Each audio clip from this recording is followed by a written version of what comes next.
Hi everyone, today we go to the third exercise in number system. The first two exercises we have finished and we are in the third exercise now. I think you will be remembering what we did in the first two exercises. To continue with the third exercise, write the following in decimal form and say what kind of decimal expansion each has. Okay, so we are going to say whether it is going to be recurring or continuous, finite, like that we are going to decide and tell what this decimal means. Okay. Now the first sum, exercise 1.3, the first sum 36 by 100. When I divide this, I can divide you and show, and or else I can mark it also. This gives the result of this like that. 36 divided by 100. This is a smaller number than this, so I put a point in the beginning only. So this becomes this 363, then 600, 0. So 0.36. So it gives a finite result. Okay. Then the second sum, 1 by 100. 1 divided by this is small. 1 is smaller than 11. So again I borrow. I can't divide with 1 0. So I add one more 0, it becomes 100. I continue with 9, 99, again 1, and again I add a 0. The same thing, same pattern is getting repeated. Okay, so 0 and 9. So what I understand with this 0, 9 is going to be recurring. So I write it like this. The same numbers are getting repeated again and again. So this dash means the same two numbers will be getting repeated again and again. Okay, 4, 1 by 8.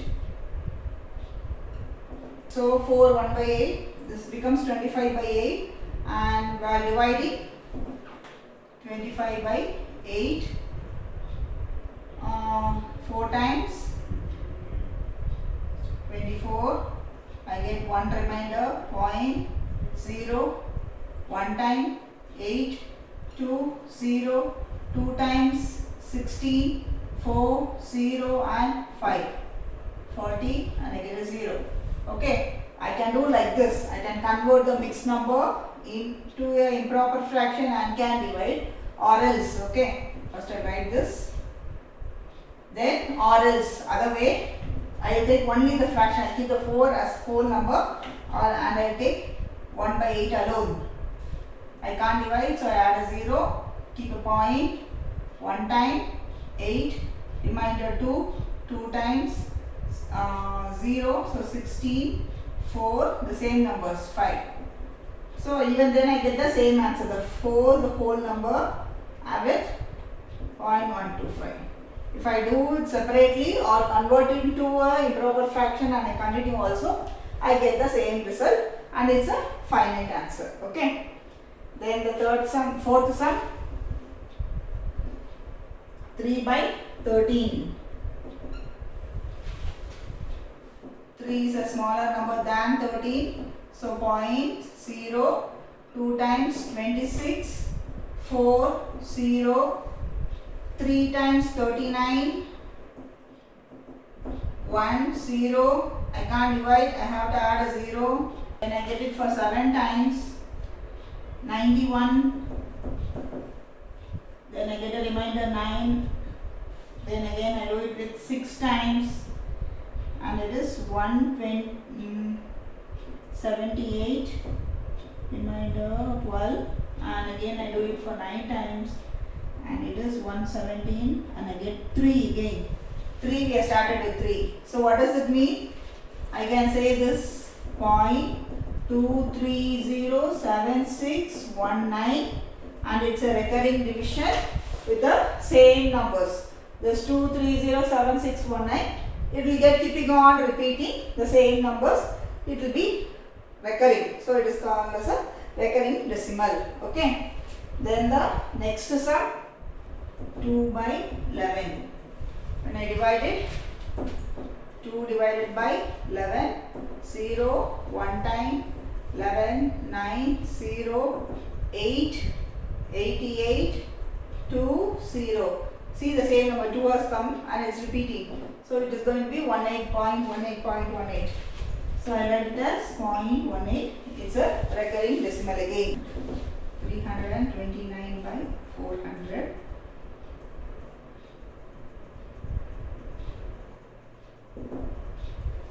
Comes for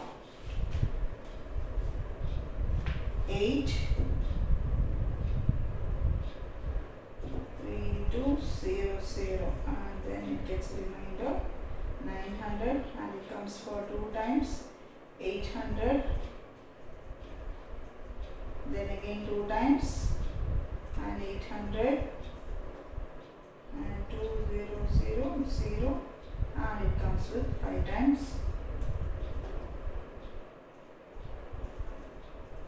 Okay, so it's ending 0.8225.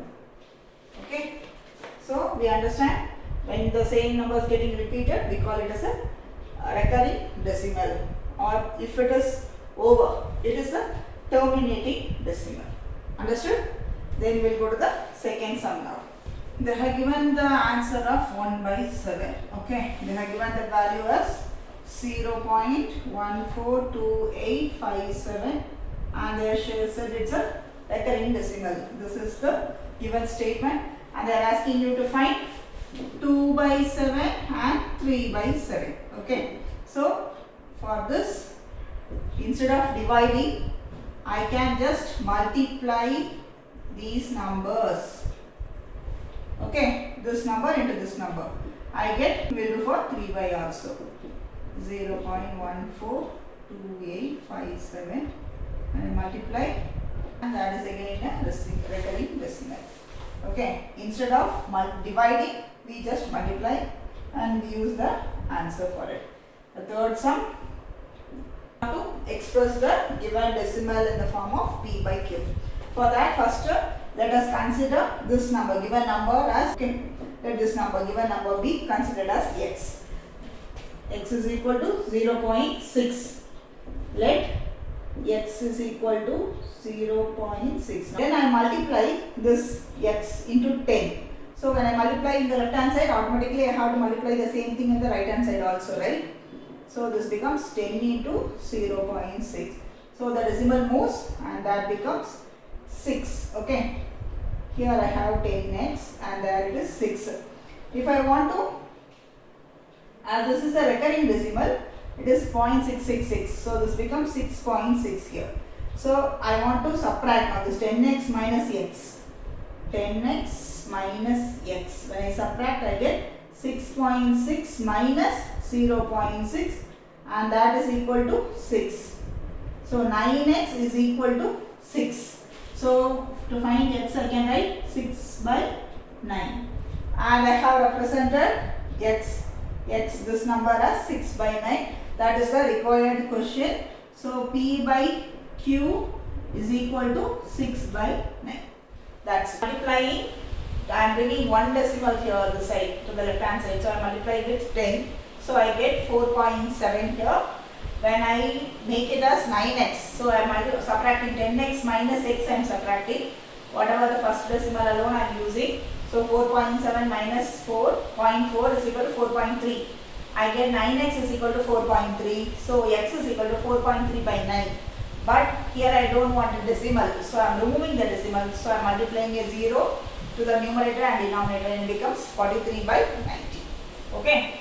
And the next sum. So let x be, x is equal to 0.001. Okay. Here I said 3 decimals are there. So I multiply 1000 here.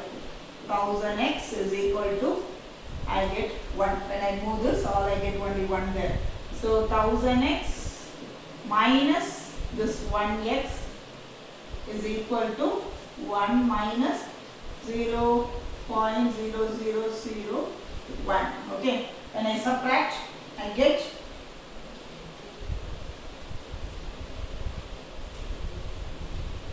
I subtract 1 minus, it's not making a very big difference, right? 0.00009, 9 point will come. And I can write this number as, and so x is equal to 1 by very small negligible number, this number is. So I am leaving off that number and keep considering this 1 as 1 alone, and I am by bringing x is equal to 1 by 999, and that is the required p by q format.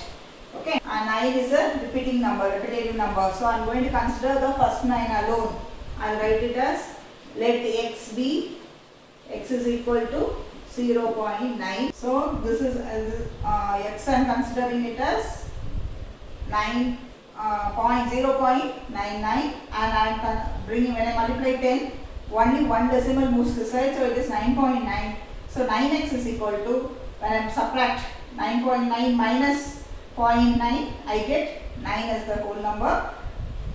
So x is equal to 9 by 9, and which is equal to 1. So we can say this number, it's very close to 1. With that also we can say, and this is the required p by q format also. Okay. Now when it's a recurring number of 0.9999, it is, we can say it is very close to 1. And if you want to be written as p by q, I can write it as 9 by 9. Okay. What can the maximum number of digits be in a repeating block of digits in the decimal expansion of 1 by 7? Perform the division to check your answer. They want you to divide. They want you to literally divide and show 1 by 7. How many digits will be in the answer? That's the question. Okay.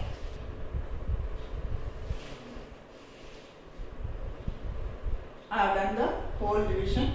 We can just copy it. We have to be thorough with 17 table for this. That's it. Other than that, it's a continuous division. And again, I got a remainder 1. So it means we are starting back with this.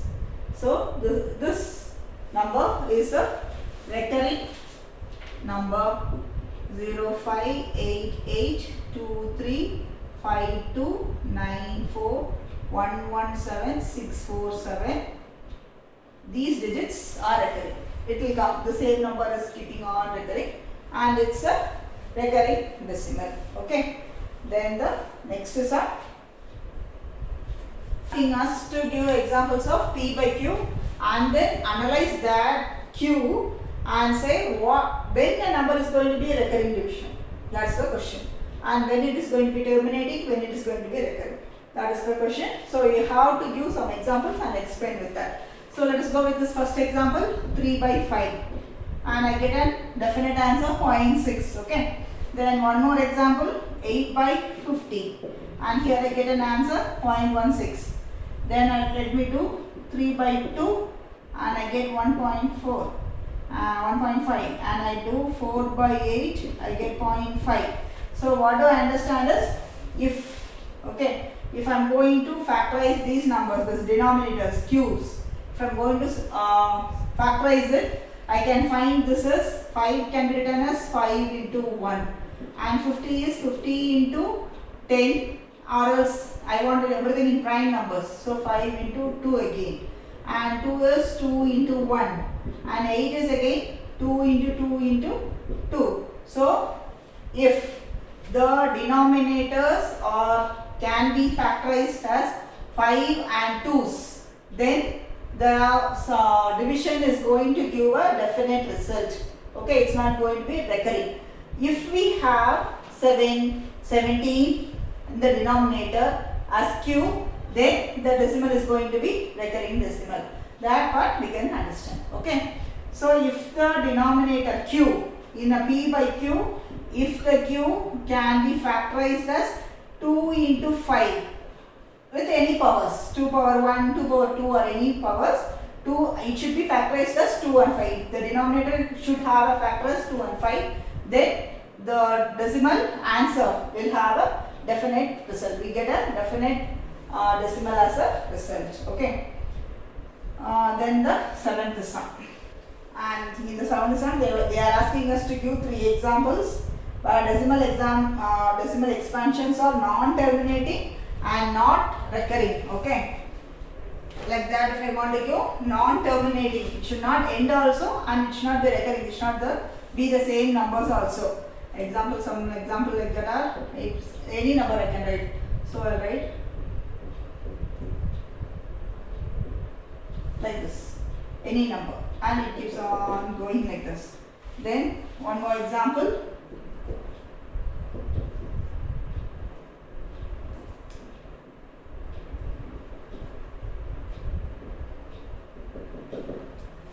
Okay, and one more best example is pi. It keeps on going. Pi is one of the best example for non-terminating and non-recurring also. It won't, the same numbers won't get repeated again also. Then the eighth sum, they are asking you to give, usually you get questions like this for this eighth sum, okay. They are asking you to write some numbers between 5 by 7 and 9 by 11.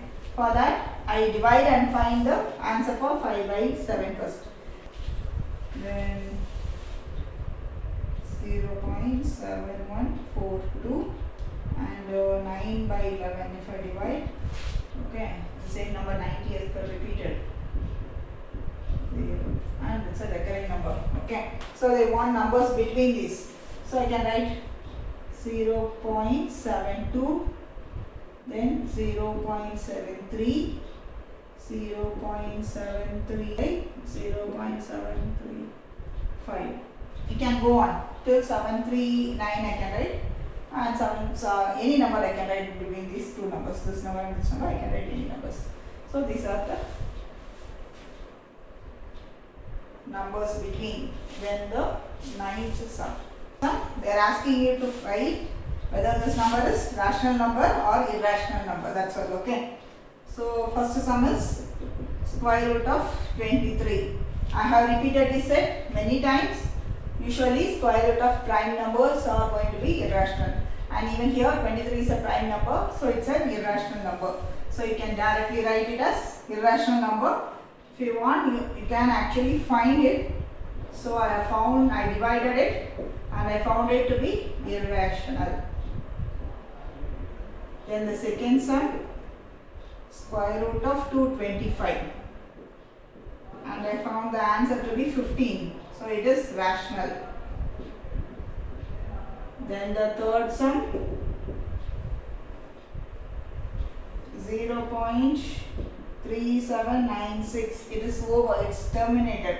So this also is a rational number, because I can write it as 3796 by 10000. I can write it in the form of p by q, so it becomes rational number. Then the fourth sum, 7.478478, and it's a recurring number again. So it is a irrational. When it's a recurring number, it becomes automatically a irrational number. Then the fifth sum, 1.0100100010001, and it keeps on going. Again, that is also a irrational number. When it's non-terminating, it becomes a irrational number. With that, this exercise comes to an end.